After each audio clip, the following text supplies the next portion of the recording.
By this time, you go.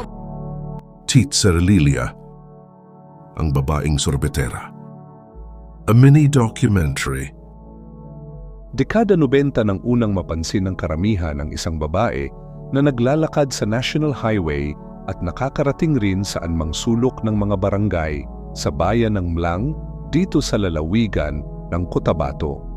Sino nga ba si Lilia Carillo o mas kilala sa palayaw na Lili? Kagaya ng ibang ina, si Teacher Lilia ay isang butihing may bahay at mapagmahal na ina sa kanyang mga anak. Si Teacher Lili ay nakapagtapos sa kursong Bachelor of Elementary Education sa Southern Baptist College taong 2004. Nakatanggap lang naman siya ng highest award sa kanyang pag-aaral. Siya ay naging GMA Leadership Awardee na may mataas na pagkakakilala sa kanya. Siya ay nakatanggap din ng Attorney Solhubilan Leadership Award noong araw.